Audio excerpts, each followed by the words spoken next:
Oke, Assalamualaikum warahmatullahi wabarakatuh. Jumpa lagi dengan saya di kelas kuliah desentralisasi dan otonomi daerah. Buah mata kuliah yang penting bagi jurusan administrasi publik. Semoga bermanfaat dan berkah melimpah bagi kita semua. Bahasan kita kali ini adalah tentang pendapatan asli daerah atau PAD. Pokok bahasan yang akan kita bahas pertama adalah pengertian PAD, yang kedua sumber-sumber PAD, yang ketiga pajak daerah, yang keempat retribusi daerah, yang kelima hasil pengelolaan kekayaan daerah, dan yang keenam lain-lain sumber PAD yang sah. Mari kita bahas satu persatu dari pokok bahasan tersebut dengan memulainya membahas pengertian pendapatan asli daerah. Pendapatan asli daerah atau PAD adalah penerimaan daerah yang diperoleh dari sumber-sumber di dalam wilayah suatu daerah tertentu, ya, yang dipungut berdasarkan undang-undang yang berlaku. Jadi di sini harus diberikan garis bawah yang tebal, yaitu sumber-sumber di dalam wilayah suatu daerah tertentu berdasarkan undang-undang yang berlaku. Nah, PAD bertujuan memberikan kewenangan kepada pemerintah, terutama dalam hal ini adalah kewenangan untuk membangun daerah, yaitu bertujuan memberikan kewenangan kepada pemerintah daerah untuk mendanai pelaksanaan otonomi daerah sesuai dengan potensi daerah sebagai perwujudan asas desentralisasi. Karena itu PAD seringkali dianggap sebagai indikasi atau indikator dari kemandirian sebuah daerah.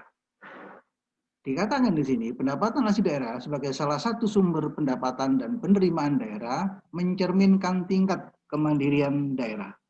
Apa artinya itu?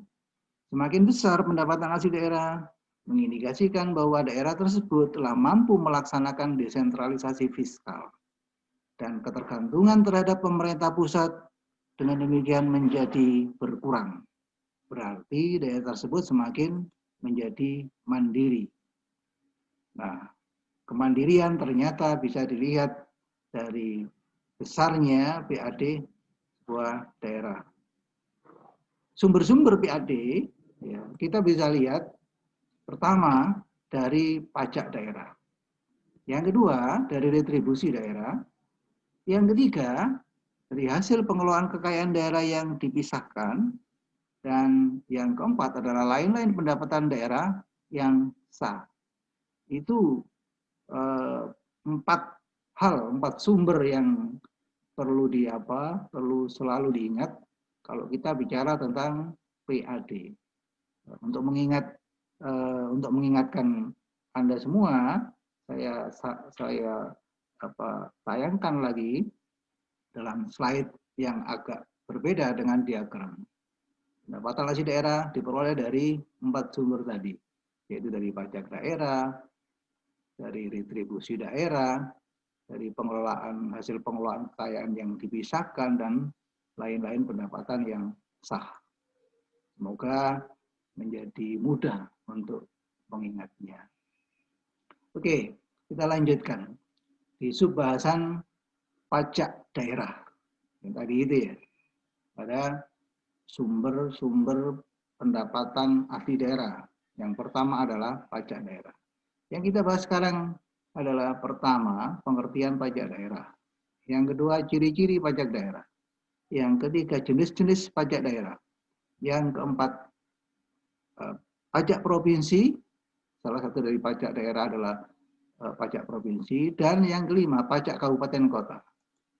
Oke, kita mulai dengan membahas yang subbahasan pertama, yaitu tentang pajak daerah. Apa pengertian pajak daerah? Menurut Undang-Undang Nomor 28 Tahun 2009, pajak daerah adalah kontribusi wajib kepada daerah yang terutang oleh orang pribadi atau badan yang bersifat memaksa berdasarkan undang-undang. dengan tidak mendapatkan imbalan secara langsung dan digunakan untuk keperluan daerah bagi sebesar-besarnya kemakmuran rakyat. Ini pengertian pajak daerah. Untuk itu, maka pajak daerah menjadi kuat posisinya karena ditentukan oleh undang-undang. Nah, sekarang untuk mengetahui bagaimana pajak daerah, ya, terutama untuk membandingkan dengan pajak pusat, ini ada ciri-cirinya. Ciri-ciri pajak daerah. Yang pertama, pajak daerah bisa berasal dari pajak asli daerah atau pajak pusat yang diserahkan ke daerah sebagai pajak daerah. Yang kedua, pajak daerah hanya dipungut di wilayah administrasi yang dikuasainya. Yang ketiga, pajak daerah digunakan untuk membiayai urusan atau pengeluaran untuk pembangunan dan pemerintahan daerah. Dan yang keempat, pajak daerah dipungut berdasarkan peraturan daerah atau perda dan undang-undang sehingga pajaknya dapat dipaksakan kepada subjek pajak. Itu kira-kira ciri-ciri dari pajak daerah yang perlu diketahui. Berdasarkan Undang-Undang Nomor 28 Tahun 2009 tentang pajak daerah dan retribusi daerah, pajak daerah dibagi menjadi dua, yaitu pajak provinsi dan pajak kabupaten kota. Jadi kalau kita bicara pajak daerah, maka kita akan menemukan pembagian ada pajak provinsi dan pajak kabupaten kota. Jadi pajak daerah, pajak provinsi, pajak daerah provinsi, pajak daerah, kabupaten kota.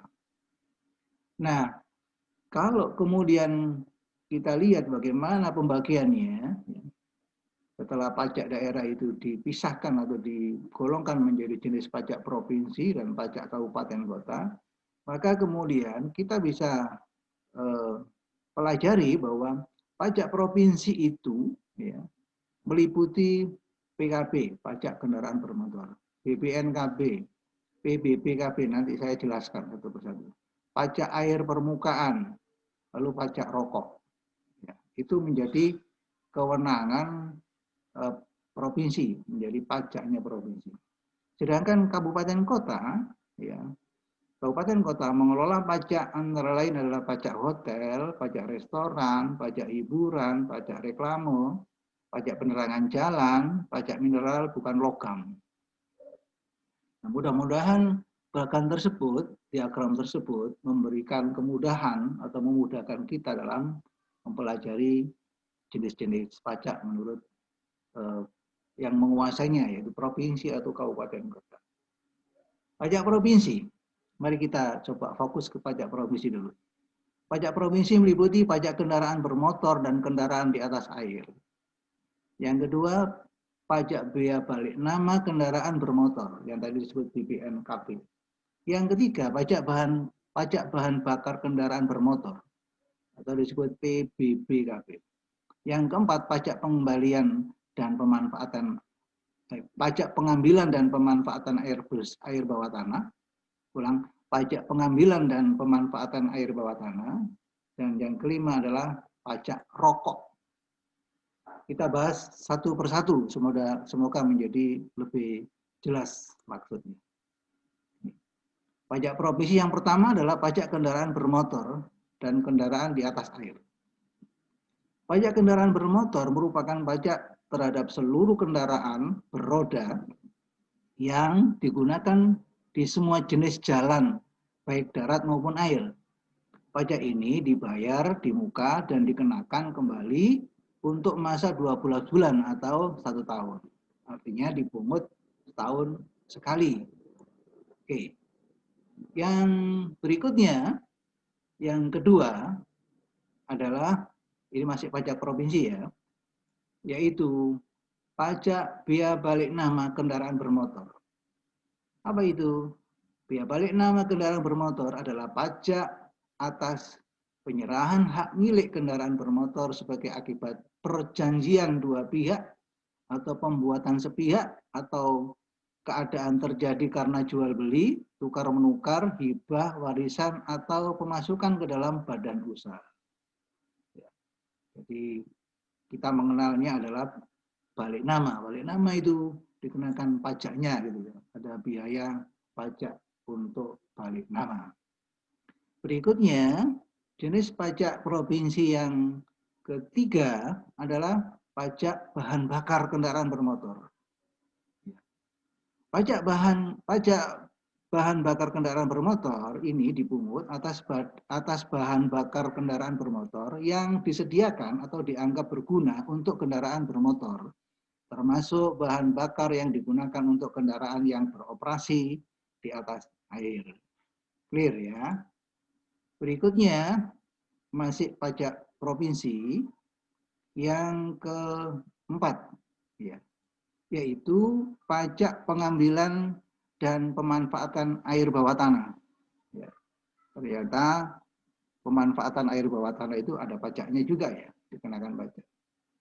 Pajak air tanah didapat dengan melakukan pencatatan terhadap alat pencatatan debit untuk mengetahui volume air yang diambil dalam rangka pengendalian air tanah dan penerbitan surat ketetapan pajak daerah. Ya. Karena itu lalu identifikasi dan registrasi menjadi penting karena pemerintah daerah supaya bisa menginventarisir dan merencanakan pendapatan dari sektor. Oke, masih di pajak provinsi, kita lihat pajak yang kelima yaitu pajak rokok. Pajak rokok merupakan pungutan atas cukai rokok yang dipungut oleh pemerintah pusat. Tetapi ini kemudian menjadi pajak daerah karena diberikan kewenangannya kepada provinsi untuk memungutnya. Wajib pajak yang bertanggung jawab membayar pajak adalah pengusaha rokok. Ya. Oke, itu tadi adalah pajak provinsi. Sekarang kita akan bahas pajak kabupaten kota. Pajak kabupaten kota terdiri dari 11 pajak. Yang pertama adalah pajak hotel, yang kedua pajak restoran, yang ketiga pajak hiburan, yang keempat pajak reklame, yang kelima pajak penerangan jalan, yang keenam pajak mineral bukan logam dan batuan, yang ketujuh pajak parkir, yang kedelapan pajak air tanah, yang kesembilan pajak sarang burung walet, yang ke-10 PBB, pajak bumi bangunan pedesaan dan perkotaan, yang ke-11 pajak perolehan hak atas tanah dan atau bangunan. Oke, kita bahas satu persatu. Mudah-mudahan Anda bersabar untuk mengikutinya. Pajak kabupaten kota yang pertama adalah pajak hotel. Objek dari pajak ini adalah pelayanan yang disediakan oleh hotel dengan pembayaran, termasuk jasa penunjang dan fasilitas olahraga, serta hiburan yang ada di dalam hotel tersebut. Besaran pajak hotel ditetapkan paling tinggi 10% dari jumlah pembayaran atau yang seharusnya dibayar kepada pihak hotel. Clear?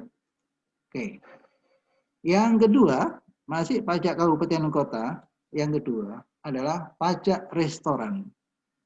Objek pajak ini adalah pelayanan yang disediakan oleh restoran yang meliputi pelayanan penjualan makanan dan atau minuman yang dikonsumsi oleh pembeli, baik dikonsumsi di tempat pelayanan maupun di tempat yang lain.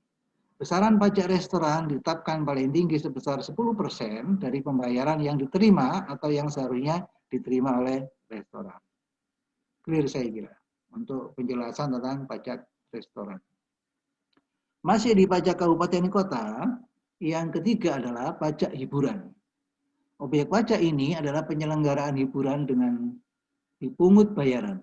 Besaran pajak hiburan ditetapkan paling tinggi sebesar 35% dari jumlah uang yang diterima atau yang seharusnya diterima oleh penyelenggara hiburan, termasuk potongan harga dan tiket cuma-cuma yang diberikan kepada penerima jasa hiburan. Dan 75% untuk hiburan berupa pagelaran busana, kontes kecantikan, diskotik, karaoke, klub malam, permainan ketangkasan, panti pijat, dan mandi uap atau SPA. Ya. Untuk hiburan kesenian tradisional, kesenian tradisional, tarif pajak hiburannya paling tinggi sebesar 10%. Menjadi kita pahami ya, ternyata di tempat hiburan itu karena ada pajak hiburan, maka barang-barang yang dijual di tempat hiburan itu menjadi lebih mahal dari di tempat lain. Masih di pajak kabupaten kota, kita lihat jenis pajak yang keempat, yaitu pajak reklame.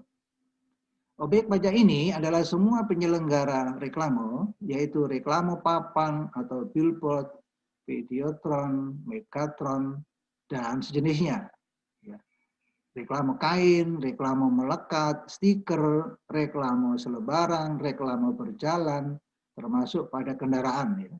Reklame udara, reklame apung, reklame suara, reklame film atau slide, dan reklame peragaan. Itu tadi beberapa penjelasan yang penting. Besaran pajak reklame paling tinggi sebesar 25% dari nilai sewa reklame yang dinilai dari nilai kontrak reklame apabila diselenggarakan oleh pihak ketiga dan faktor-faktor lain apabila diselenggarakan sendiri. Saya kira ini clear ya penjelasannya. Nanti bisa kita bahas lebih lanjut di diskusi berikutnya setelah pemaparan materi ini. Masih di pajak daerah kabupaten kota. Yang kelima adalah pajak penerangan jalan. Objek dari pajak ini adalah penggunaan tenaga listrik, baik yang dihasilkan sendiri maupun yang diperoleh dari sumber lain. Oke. Besaran pajak paling tinggi sebesar 10% dari nilai jual tenaga listrik. Untuk penggunaan tenaga listrik dari sumber lain oleh industri, pertambangan minyak bumi dan gas alam, tarif ditetapkan paling tinggi sebesar 3%. Sedangkan untuk penggunaan tenaga listrik yang dihasilkan sendiri, tarifnya ditetapkan paling tinggi sebesar 1,5%. Baik, untuk menyingkat waktu. Berikutnya, masih tentang pajak kabupaten kota, yaitu pajak mineral bukan logam dan batuan. Objek pajak ini adalah kegiatan pengambilan mineral bukan logam yang meliputi marmer, pasir, dan kerikil, tanah liat, batu kapur, batu tulis, batu apung, dan sebagainya. Besaran pajak ini paling tinggi sebesar 25% dari nilai jual hasil pengambilan mineral bukan logam dan batuan yang dihitung dengan mengalihkan volume hasil pengambilan dengan nilai pasar atau harga standar. Jadi saya kira ini juga clear penjelasannya. Masih di pajak kabupaten kota, kita lihat berikutnya adalah pajak parkir. Pajak parkir. Objek dari pajak ini adalah penyelenggaraan tempat parkir di luar badan jalan, ya, baik yang disediakan berkaitan dengan pokok usaha maupun yang disediakan sebagai suatu usaha, termasuk penyediaan tempat penitipan kendaraan bermotor.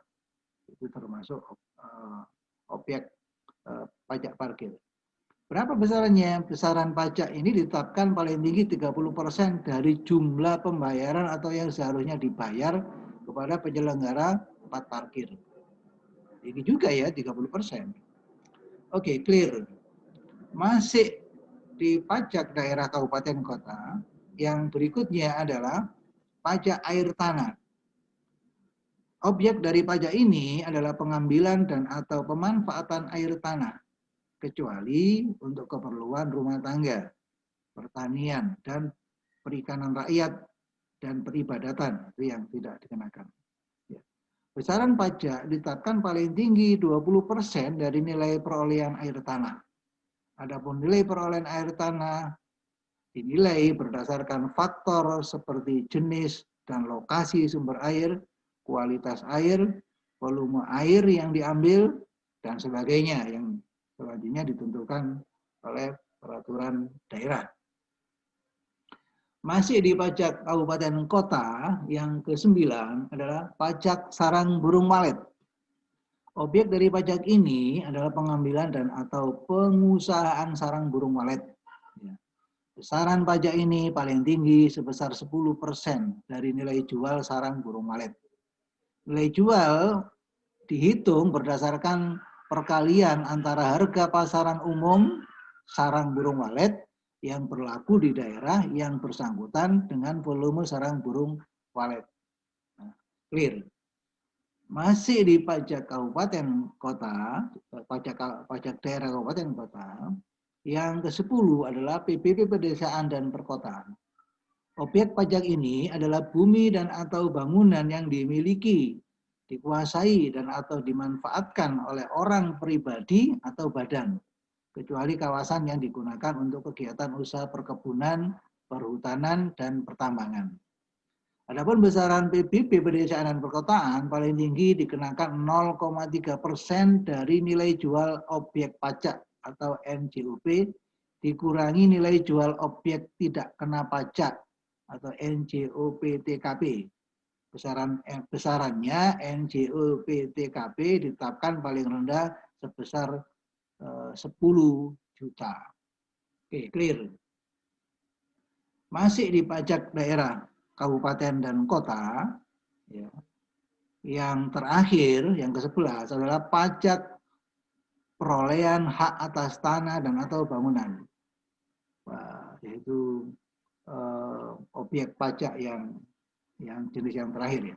Objek pajak ini adalah perolehan hak atas tanah dan atau bangunan yang meliputi jual beli, tukar menukar, hibah, wasiat dan sebagainya.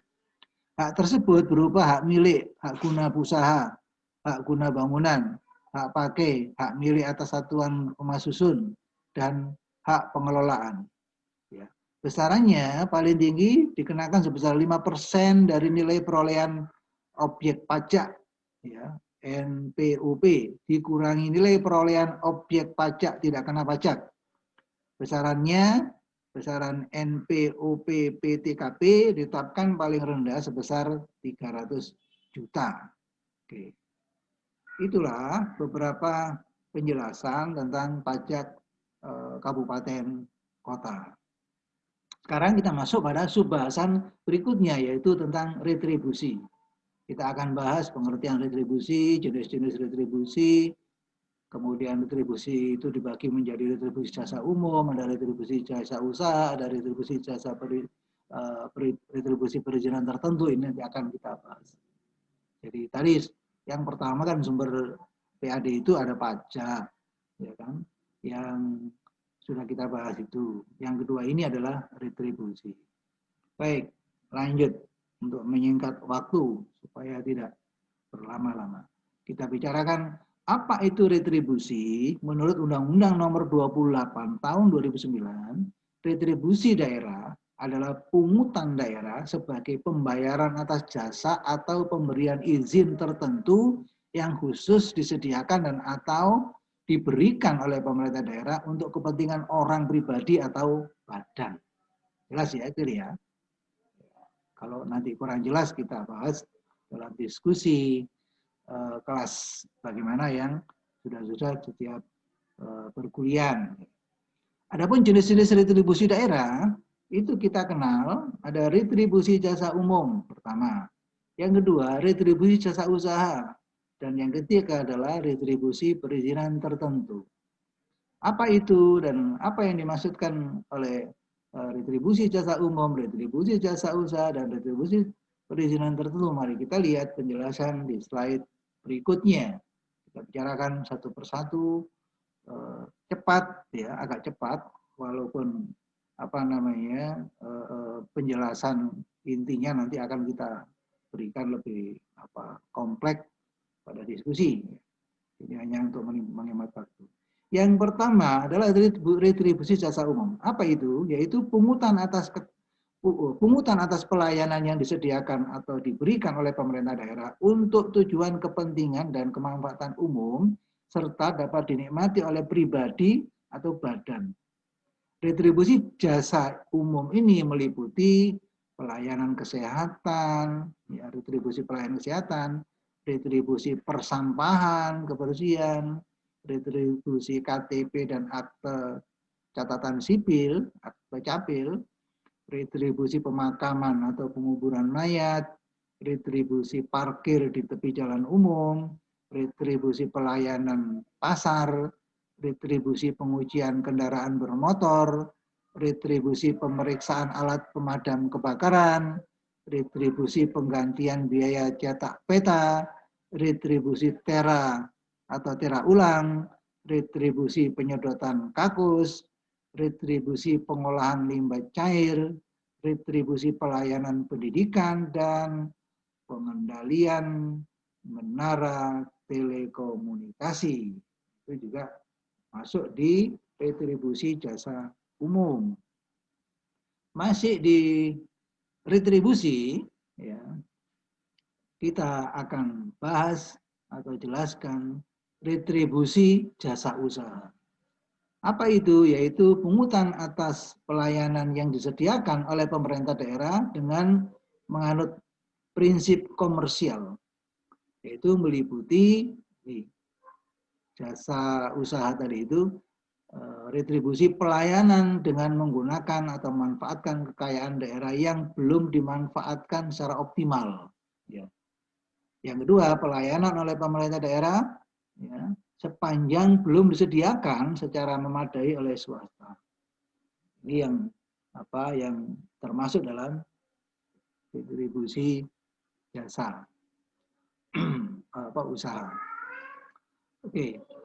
Kemudian retribusi berikutnya adalah retribusi perizinan tertentu. Retribusi perizinan tertentu merupakan pungutan atas pelayanan perizinan tertentu oleh pemerintah daerah kepada pribadi atau badan yang dimaksudkan untuk pengaturan dan pengawasan atas kegiatan pemanfaatan ruang, penggunaan sumber daya alam, barang, sarana, atau fasilitas tertentu guna melindungi kepentingan umum dan menjaga kelestarian lingkungan. Ya, saya ingin menegaskan retribusi yang kita jelaskan tadi, mudah-mudahan Anda bisa membedakannya dengan pajak daerah. Ya kan? Retribusi perizinan tertentu dibagi ke dalam 6 jenis. Yang pertama, retribusi izin mendirikan bangunan atau IMB untuk pungutan atas pelayanan pemberian izin untuk mendirikan suatu bangunan. Saya ulang, retribusi izin mendirikan bangunan atau IMB yaitu untuk pungutan atas pelayanan pemberian izin untuk mendirikan suatu bangunan. Yang kedua, retribusi izin tempat penjualan minuman beralkohol untuk pungutan atas pelayanan pemberian izin untuk melakukan penjualan minuman beralkohol di suatu tempat tertentu. Jenis yang ketiga adalah retribusi izin gangguan untuk pungutan atas pelayanan pemberian izin tempat usaha atau kegiatan di lokasi tertentu yang dapat menimbulkan bahaya, kerugian atau gangguan, ya, tidak termasuk tempat usaha atau kegiatan yang telah ditentukan oleh daerah. Memang ada yang beberapa tempat yang dikecualikan, kira-kira seperti itu. Oleh karena itu lalu masih perlu kita membahas lebih lanjut dalam diskusi. Retribusi perizinan tertentu yang dibagi menjadi 6 golongan tadi. Yang keempat adalah retribusi izin trayek untuk, ini kelanjutannya tadi ya, kelanjutan sebelumnya. Yang tadi 3, sekarang 4, 5, 6. 4. Retribusi izin trayek untuk pungutan atas pelayanan pemberian izin usaha untuk penyediaan pelayanan angkutan penumpang umum pada satu atau beberapa trayek tertentu. Yang kelima, retribusi izin usaha perikanan, ya, untuk pungutan atau pemberian izin untuk melakukan kegiatan usaha penangkapan dan pembudidayaan ikan. Yang keenam, retribusi perpanjangan izin mempekerjakan tenaga asing, ya, IMTA, untuk pungutan atas pemberian perpanjangan IMTA kepada pemberi kerja tenaga asing. Dari retribusi yang berkaitan dengan penggunaan tenaga asing. Oke. Berikutnya, sumber PAD yang berikutnya setelah retribusi adalah hasil pengelolaan kekayaan daerah.